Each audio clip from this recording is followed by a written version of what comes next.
Hello guys, இன்றைக்கி என்ன வீடியோவில் பார்க்கணும்னா தக்காளி அறுவடை. நம்ம ஒரு 2 மாதம் 3 மாதம் முன்னாடி நட்டு வச்சது நான் வீடியோ போட்டிருப்பேன். பாருங்கள் எவ்வளோ தக்காளி மட்டும் பாருங்கள்.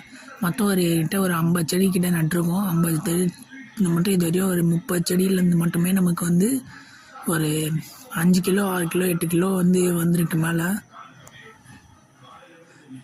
அதிக காய்க்கில் நான் அவ்வளோ இதெல்லாம் கொடுக்கல, ஃபெர்டிலைசர்ஸ்லாம் கொடுக்கல. வேப்பெண்ணெய் மட்டும் அப்பப்போ அச்சு விடுவேன். உரம் மட்டும் காய்கறி வீட்டில் கழுவுற தண்ணி, காய்கறி வேஸ்ட்லாம் வரும்ல காலையில் சமைக்கும் போது, மதியம் சமைக்கும் போதெல்லாம் அந்த இதெல்லாம் மட்டும்தான் ஊற்றின்னு இருந்தேன். பாருங்கள், ஒரு மூட்டை 25 கிலோமீட்டர் பையில் தான். அந்த மாதிரி தக்காளி அடியில் இந்த மாதிரி வந்துன்னா அதில் கால்சியம் இல்லாத அப்படின்னு நான் ஃபெர்டிலைசர்ஸ் அவ்வளோவா கொடுக்கல. எப்பயும் கொடுப்பேன், வண்டி அதிகமாக வேலை இருந்ததுனால நான் கொடுக்கல. பாருங்கள் எவ்வளோ தக்காளி, பாருங்கள் எவ்வளோ ஒரே இதில் எவ்வளோ தக்காளி பாருங்கள். இது மட்டுமே ஒரு 2 கிலோ மேலே வந்தது.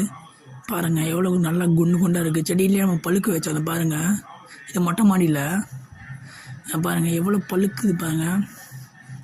பாருங்கள், சில பேர் பச்சாவே அரைப்பாங்க, அரைத்து பருப்பு மாதிரி கரைவாங்க, பஜ்ஜி மாதிரி, தக்காளி பஜ்ஜின்னு.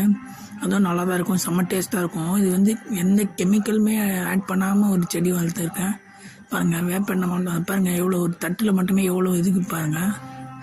தேவைப்பட்ட ஒரு 10 கிலோமீட்டர் மேலே நான் ஹார்வெஸ்ட் பண்ணியிருப்பேன். இந்த ஒரு 3 வாரத்தில் மட்டும் நான் 10 கிலோமீட்டர் ஹார்வெஸ்ட் பண்ணேன்.